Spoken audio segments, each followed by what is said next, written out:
Ah, we have a guest. I'm going to admit him. So once he's in here, I don't know if you can see their DB 111 is Don Ball, who's one of my colleagues with Arts 21 Educator, and he's just a brilliant. He's kind of the Yoda of the group. He's just a phenomenal arts teacher from Canada, and he may chime in. He always has something insightful to say. Great. Hi, Don. I don't know if you can hear me.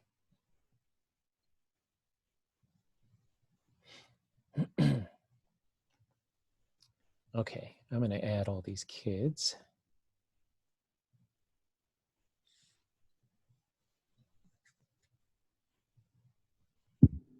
Hey, Steven. Hello. So I can go live right now, okay? Terrific. Okay. So yeah, there you go. I got Marcus on the main screen. Wonderful, thank you. Hello.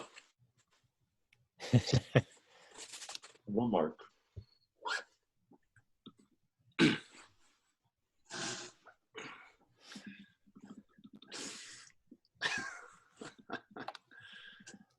This is amazing.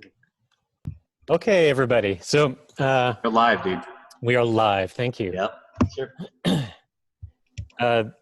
This morning, strangely enough, maybe it's a good omen. On NPR, Ruth Saxelby wrote the following: "I woke up to birdsong this morning. That might seem idyllic, but it is odd. Flocks of sparrows regularly flight over snack debris near the bodega on my corner in Ridgewood, Queens. But I usually wake up to car horns or chatter on the street outside my window. When I sleepily registered the birds, something that sound artist Maria Chavez retweeted popped into my head. A wildlife sound recordist had noted that birdsong is more noticeable right now because noise pollution levels are down. We're hearing the world as people heard it decades ago." Birdsong, sound art, and Maria Chavez, an artist that we actually worked with last year, all seem to be in the zeitgeist. And so it's interesting that we're having this conversation today. I'd like to introduce you all to Marcus Coates, the artist that created Dawn Chorus, and his beautiful work is something that we obviously took as inspiration and as a model for our own pandemic project. And we're going to have a little conversation. He has your questions, and we'll just talk and see where this goes. So I give you Mr. Marcus Coates. Thank you very much. It's great to meet everyone. So, Steven, do you want me to talk a bit, or should I just introduce my work, or do you want to go straight in with questions? Let's have you talk a little bit, maybe a little bit of background and something about Dawn Chorus, and if you have comments, or if we want to just head towards those questions, since that's the most relevant thing for us. Okay, good. My internet is slightly unstable here. I'm in the middle of a rural area in England, on the border of England and Wales. And interestingly, today, let's think what the date is, the 6th of April. This is the time that I was recording Dawn Chorus with Jeff Sample in that camper van in 2005, I think it was. So 15 years ago today, we were doing that, so it's very appropriate timing. So yeah, my work, as you might well know, a lot of it addresses the human-animal relationship, particularly the relationship between humans and wild animals, and in extension, the non-human natural world. I think my motivation for doing that is addressing some of the problems, the inadequacies, and the issues that culture has in representing or sustaining or even mediating this relationship. And I fundamentally believe that particularly Western culture mediates this relationship for us, or through culture, in a way that is, in many ways, but hasn't really found a way of doing it in a sustainable and in a way that's reciprocal between humans and non-human nature. So that's the main focus. That's a bit of a wordy introduction. I think if I was to do a non-wordy introduction, I would say I have a deep love of wildlife and nature, and I've always had that. It's taken me a long time to realize that that's been one of the main interests in my life, much more than art. I don't really set out to make art. I set out to invest this relationship I have with nature. And now that has extended out into more of a subject in terms of an extended subject in terms of empathy, really looking at the way we establish relationships with anything outside of ourselves, and how we deal with our own identities in that relationship. So more recently, I've been working with people, not just animals or ideas of animals, but people in terms of people who are dying. How do we relate to that process? People with psychosis, how do we relate to experiences of the world that we're told are unrelatable to? So this whole becoming animal, I think, has extended out into this idea of how do we relate to things that are unrelatable to? How do we understand what it's like to be other things in the world? And in turn, what does that tell us about what it is like to be human? Can I ask you, so oftentimes, like even historically, our relationship with birdsong is often something that's romantic. I mean, we even call it song, but we know from ornithology that birds are certainly not singing the way that we would think of ourselves as singing. So there's often this human projection. You know, we project feelings onto animals. How are you thinking of empathy when you explore the human and animal connection? Yeah, I think that's one of the problems I do address with my work. I feel like I'm taking on romanticism, and in England we have a deep history of romanticism, going back to poets, Keats, and back beyond and further back. So that's one of the things that's really is the main filter I think we're still dominated by, particularly in this country, this romantic filter. And when I started really understanding or looking into birdsong, one of the things I really started to understand that it wasn't particularly romantic. It was, as I know some of you have heard me say, it's a proxy for violence. It's a battle of the sound systems. The birds are really not fighting each other. They're singing instead of fighting. And it got me thinking about football supporters in England. And I don't know if you know, soccer supporters in England, they are so passionate and at times violent and territorial.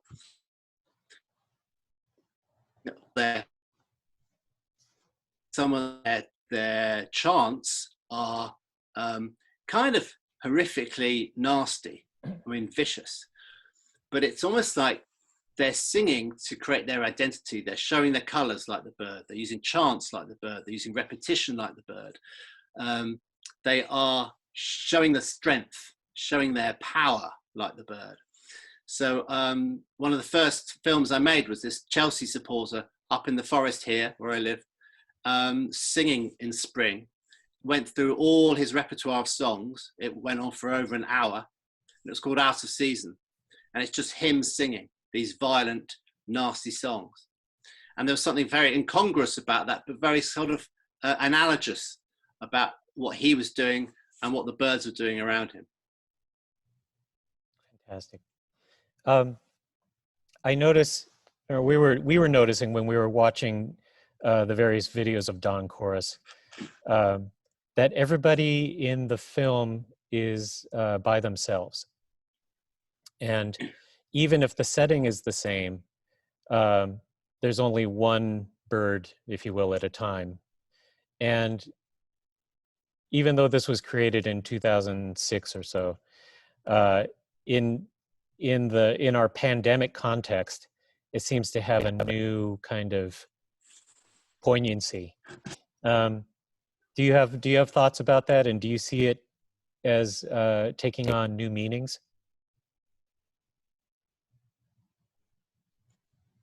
I hadn't made that association. That's the first time that's been pointed out to me. But a lot of people have said when they've experienced Dawn Chorus, they're struck by the apparent loneliness of the people and the solitude and the fact that there's no reference to the outside world. They're enclosed in their human culture. And part of human culture now is physical, and we're seeing that now more so. We're much more physically alone and much less online alone, as we're demonstrating now. Yes. But so I think there was a sort of an attempt with Dawn Chorus to show the I suppose the collective culture of birds and the natural world, and how far in a way we have come from that. And was this something that we once partook in? Was the Dawn Chorus once more of a human phenomena? So yeah, I suppose I wanted to reflect some of that as well. Would you like to look specifically at some of the student questions? I leave the choice of questions to you. Yeah, do you want me to pick some out? Yeah, please. Yeah. So we could start with the first one. Edward Kim, during your time working with Jeff Sample, what did you know him and how did you? Is Edward here somewhere? Anyway, I'll crack on with that question. Yeah. Maybe if I just say a bit about how Jeff came into Jeff Sample, as you might know, is a world famous wildlife sound recordist. Part of my motivation for doing Dawn Chorus in the first place was that I felt like I wanted to enter into a world that was somehow not accessible to me personally, but to humans. This natural phenomena, this mysterious, wonderful thing that happens in springtime every morning, the birdsong singing, has never really been explained by science. Partially it has, but not really. It's helped me unlock the secret and to get inside there and understand it. So part of the reason for making it was so I could literally create an exact replica of and revisit it time and time and time again, and really understand what was happening between those birds and how that defines our experience of that. So meeting Jeff Sample, he was a hero of mine before I made this piece. It's sort of like you would think about a pop star, I suppose. And I moved to an area of England that was quite isolated, a rural area. And I found that he was living nearby, and I just went around to see him. And I just got to know him. And yeah, I asked him to do this project, and he came on board. One of the things that he brought so much to the project, but what you don't see in the project is his immense knowledge about birdsong. When we were sitting there in the dark in this camper van at 3 o'clock in the morning, we couldn't see anything. All we could do is listen to the birds on a 50-track recorder. We had this amazing recorder. So we had about 20 tracks, 25 tracks going at the same time. And we're trying to tune into all these different birds in the woodland, all these microphones. And he was tuning to them all. And he could tell, okay, mic 1, that's a blackbird. Mic 3, that's a blackbird. Mic 6, that's a blackbird. So we've got 4 blackbirds in this woodland now. Okay, blackbirds moved off mic 1. Okay, I'm picking him up on mic 7 now. I said, how do you know that blackbird's moved from one mic to another mic? He said, I can tell by its song. He could tell 4 different blackbirds by the way they sang. I couldn't, there's no way I'd tell that. So it wasn't just that he knew all the birds and their songs, he knew them all individually. He could tell them the difference between them individually. And that was just astonishing to me. It was like I had the key to this amazing world that I could start naming now. I could say that's a chiffchaff, that's a blackbird, that's a wren, that's a whatever it is. I started to understand this world. But then I understood that there were individuals in this world. And then it started to dawn on me that this whole project really was about the individual. It was about recognizing the individual in nature. And in terms of a species, it wasn't just about species, it was about individuals and species. So that was a massive thing that he brought to the project. Okay, another question? Yeah, please. I have a question. Oh yeah, is there a live question coming? Yeah. So do birds only do they have a repertoire, or like how large of like range of songs do they have, or do they only sing one? Yeah, well that depends. That depends on what sort of bird you are, where you live, and what you're trying to do. So like a chiffchaff, which migrate from Africa in the summer. That has a very simple song. Chiff, chaff, chaff, chiff, chiff, chaff, chaff, chiff, as its name says. It's only 2 notes. But in the woodland environment, it's incredibly effective and has a very long breeding season. So it can sustain that song for a very long time. It's very simple. And its strategy is to do that simple song, but very loud for a very long time.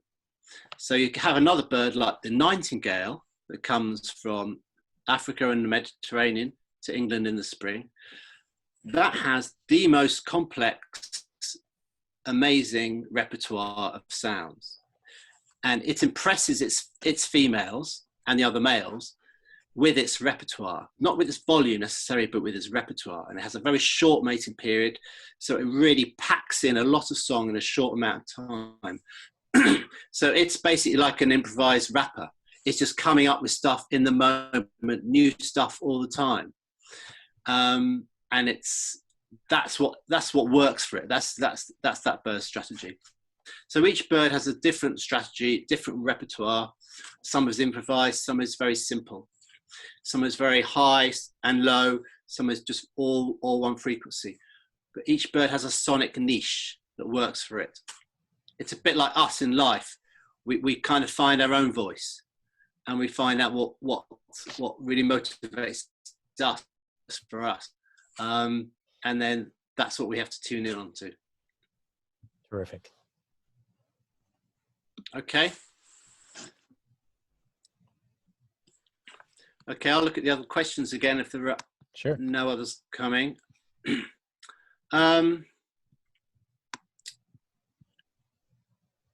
This is quite an interesting one. What was your biggest challenge during the making of Dawn Chorus, and how did you overcome this obstacle? There are many challenges. Firstly, I should just say one of the biggest challenges of being an artist is getting stuff made because things cost money to make. The biggest challenge, first of all, was convincing people of the idea and getting the money to make it. And in a way, Dawn Chorus didn't come from nowhere. I made a couple of films previous to Dawn Chorus, one called Local Birds and one called A Guide to the Non-Passerines, where either myself or I worked with others to do this process. So people could see the magic of this process, and that helped a lot. And on the back of that, I expanded it out into this bigger project and convinced this organization called the Wellcome Trust to give me I think about £120,000 at the time. So it's a lot of money. Now I could have made this work for much less, and it took 3 years to make. I could have probably done it in 6 months. But the big challenge was to replicate a dawn chorus in its entirety of one single period of time, one morning, on one location for that set of birds. So what you hear in dawn chorus is a replica of what actually happened that morning. So I could have used lots of pre-recorded birdsong and got a collection of birds and done that. But I wanted to collect those individual birds on that morning with all the timings of how they all came in and crossed over and how they came in during the morning from 3 o'clock to 9 o'clock in the morning. I wanted to document the authenticity of that. So that was the biggest challenge. That's why it cost so much money, and that's why it took so long to make. And that's why I needed someone like Jeff and his skills to do that. Jeff Sample said that he doesn't think anyone's really, I don't know if it's since, but up to that point, no one's attempted to record birdsong like that before, simultaneously in the woodland. Another question asked me, how did you know where to place the microphones in the woodland? Well, we basically staked out this wood. We had 3 different locations. We had a woodland, we had a quarry, and we had some farmland. And we spent about a week in each one, getting up at 3 in the morning, recording for about 6 hours, and then analysing it and going to sleep and doing it again. And Jeff started to predict where birds habitually sing. And once we understood approximately where birds habitually sing, we could place microphones and we could start to predict where they were going to sing from. Okay, there's some good questions here. There's a nice question from Sean. In an interview with Fabrica in 2015, you said that dawn chorus is not just about reflecting or recreating this natural phenomena. It's about human society and culture as well. When making dawn chorus, what parts of human society and culture did you see reflected in birdsong? I love that question because it felt like, yes, I could have just put some speakers up and played birdsong and recreated dawn chorus. But the idea of getting people to sing these songs, really what's the point of doing that? And I think there is a wider point of art for me in that the purpose for me seems to be, it's about showing us ourselves, attempting to show us ourselves. It's so difficult to see ourselves and the culture we are in. It's almost invisible to us. And it's only with history and hindsight that we have the privilege to see ourselves more clearly and in different contexts. So I kind of wanted to literally see ourselves as something else, and in that way see ourselves more clearly. I don't, that's a bit of a paradox, but it's like a way of mirroring ourselves. But also I wanted to look at us through a different culture. So when you think about birds singing, the reason why I chose birdsong is because they share so much of our cultural activity. They're physically so different from us, but they share so much of our culture. And I think you can say their activity is cultural. When they have to learn that from them. Some of them sing, some of them aren't so good at singing.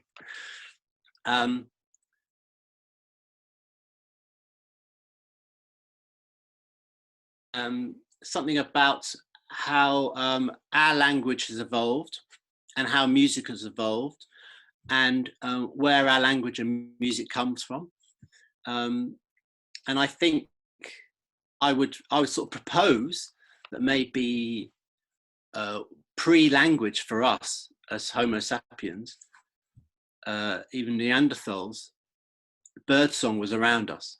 And birdsong would have been a huge influence on the tonality, the intonation, the phrasing, the musicality of how we start to put sentences, how we start to put language together.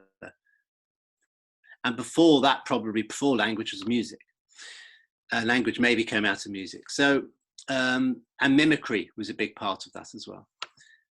Birdsong might have been one of the things we started first mimicking. So, and that started to turn into language.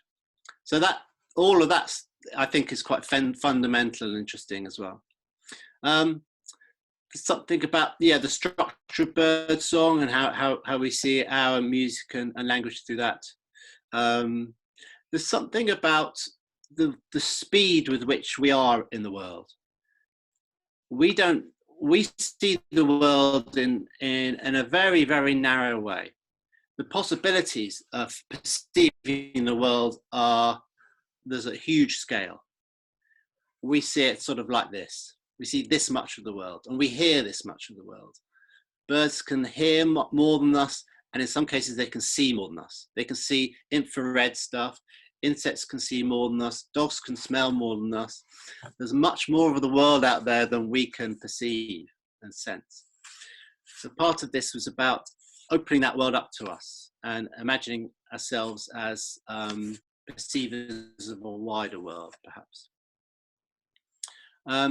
So I love this slowing down of the song and what that reveals, unlocking the secrets of song through a technology which I've never been able to do before. And I think not so much culturally, but maybe someone like Charles Darwin, who wrote Evolution of the Species. He really looked at the voices of animals and how they compare, and looked at how they evolved. And I think if he'd had this technology, he would have thought very differently. Well, not differently, but he would have come to his conclusions maybe a bit quicker about the relationships between species and the physiognomy between us. So yeah. Sorry, that last bit was a bit garbled, but I hopefully get my gist. Should I keep going, Stephen? Yes, please. Okay.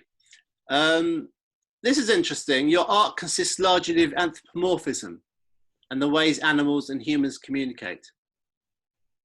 Have others ever challenged you with ideas like how humans and animals cannot effectively communicate with each other, or how animals have more complex thought processes than humans have more complex thought processes than animals? So that's a complex question. Let's start with the anthropomorphism.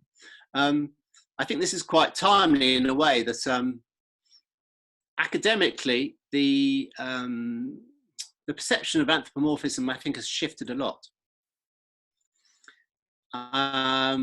A lot of you won't remember, but like in the 70s and 80s, there were lots of programs on TV. Ed the Talking Horse. Do you remember that, Stephen? That's an American thing. I do, yes. Yeah. Mr. Ed. We had things. Mr. Ed. Yeah, Mr. Ed. That's it. Yeah, we had things in England like that, and there were sort of animals with human speech, with dub over, and we'd have advertising tea parties for certain tea brands and all sorts of things, and they're all fairly negative in terms of the way we used animals for our own purposes, to portray what we needed to be seen like, I suppose, and made animals stupid or made animals inferior to us. So anthropomorphism has kind of got a bad name in that sense. But I think more recently we've seen anthropomorphism, which, if I sort of break that definition down, it's the projection of human sentiment, emotion and thought onto animals. So we're seeing animals as humans in a way. We're seeing that more as a fundamental part of the the way we think about the world and the way that we see the world. For instance, when we see a face in the clouds, that's a form of human projection onto that inanimate object. That's a form of anthropomorphism. And we're seeing now that we think in metaphor. We have, because we're humans, we have to see things in human form. We have to understand the world in a relative way. We look at things and we perceive things as it is a human. So anthropomorphism can be a very deeply embedded cultural and maybe even biological process. So yeah, it's something that I sort of take on in my work quite a lot, anthropomorphism, and I embrace it and celebrate it. A few questions about how animals and humans communicate between each other. I thought this was quite fascinating. We always want to communicate with animals. It's like the Dr. Dolittle thing. It's a massive drive.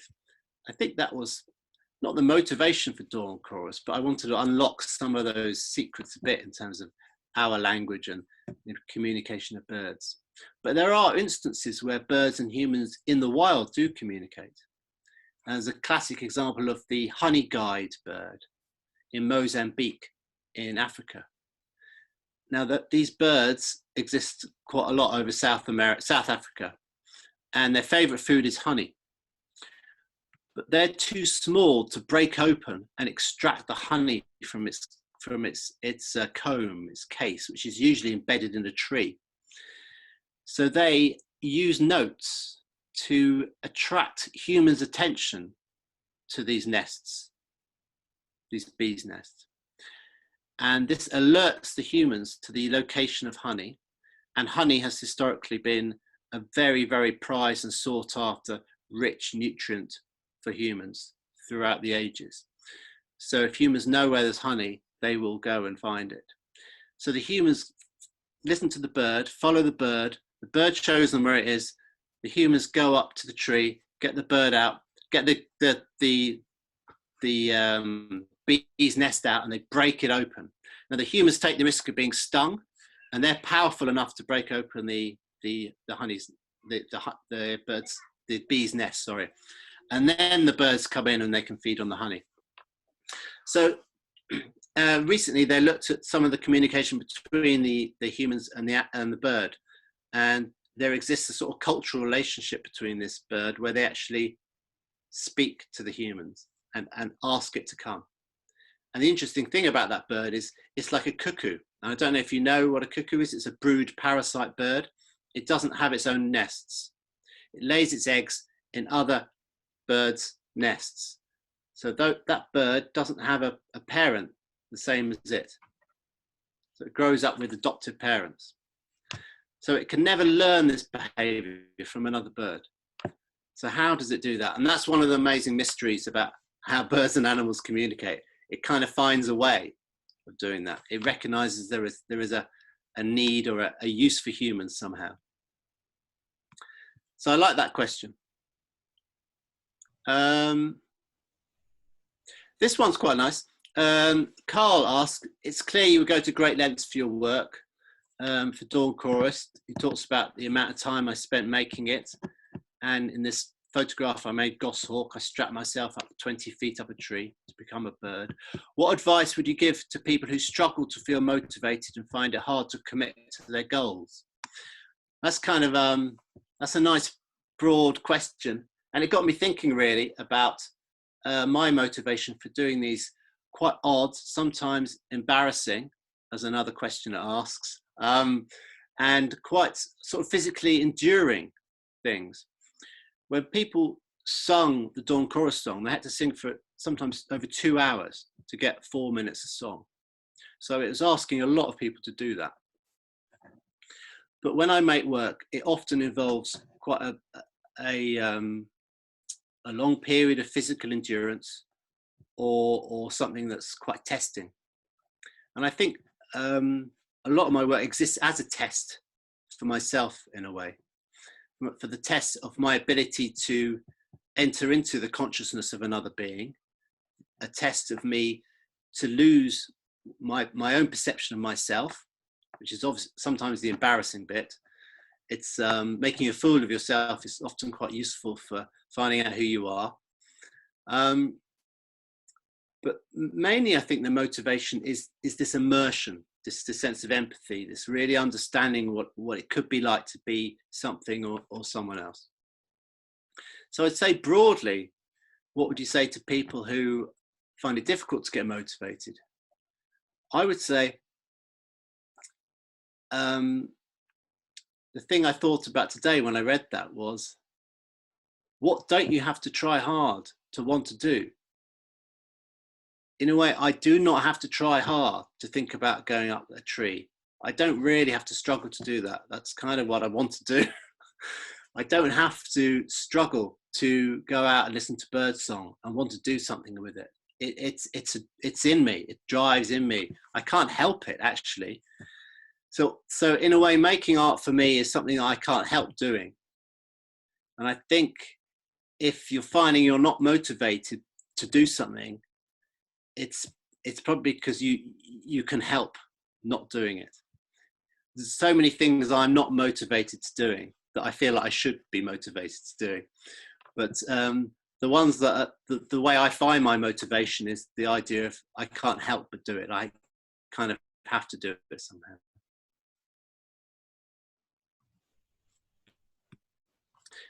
It's kind of cool to do it, maybe. Okay. My internet might be going in and out, and I apologise about that. I keep getting a sign. Okay. Was it difficult to find the right people for making Dawn Chorus? And how long did it take to find these people? That's an interesting question, because so much of my work, I do involve the public in making it. Sometimes I do it all myself, but sometimes I feel like people are going to watch that and go, oh, that's just Marcus Coates doing it. You know, that's just a trick he's learned.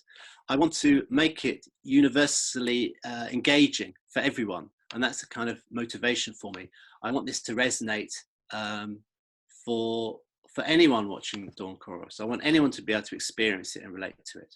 And it's much more relatable to if it's someone like themselves or a huge range of different people doing it. It becomes more about humanity than a particular personality like the artist.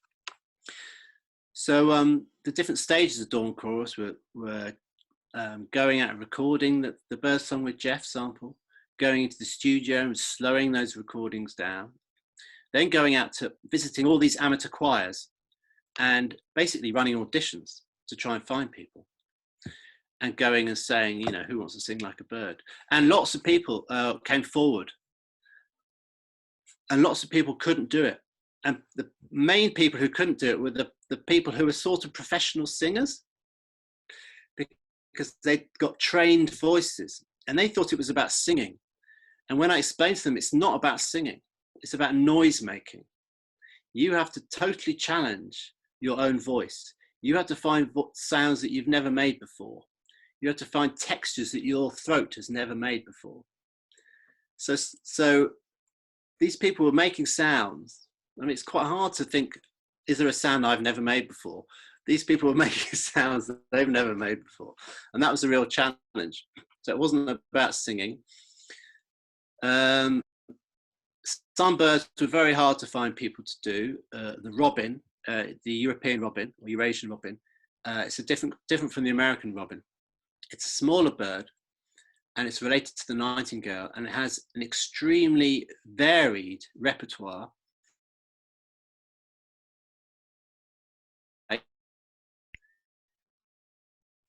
And that's unusual in birds. So I had to find sort of men in their late teens, early 20s, who could sing low and who were musical enough to be able to follow something that you could never predict or learn. So that was very difficult. Other songs were much easier, and literally anyone could do them. So yeah, it took a while to gather everyone together, and also to persuade people for a film crew to come into their homes and take a day to set up, and for them to sit there for 2 hours singing this weird song, and then for this thing to be out in public, them looking quite weird and embarrassing, so only a certain type of person was prepared to do that. So yeah, that's all part of this process of making engaged work that I do. I have to gain the trust of people and get people on my side. I think when we did this project, we encountered the same issues. You have to kind of get over yourself, and matching some of the birdsong was very challenging. It was very difficult. Yeah, it is. And sometimes you have to, I spent a lot of time slowing down the birdsong at different speeds. So I do maybe 10 times, and I do 8 times, and I do 6 times and 5 times, and try and find a voice to match one of those. So if it was too fast, it was too difficult to follow. If it was too slow, it was too difficult to follow, and it lasted too long. It had to be just the right speed, and finding the right voice for that was difficult. And it's not just about matching pitch. You have to, it's maybe even more important to match the timbre. So that was pretty interesting too. Some of the timbre is interesting because some of them you have to make sucking in, I think. It's not just blowing out. Yeah. It's like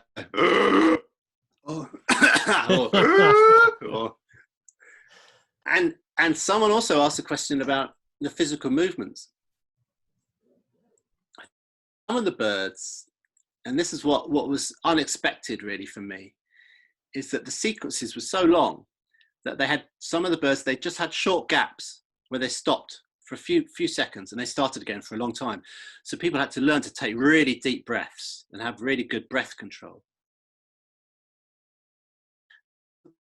It's a breath as well.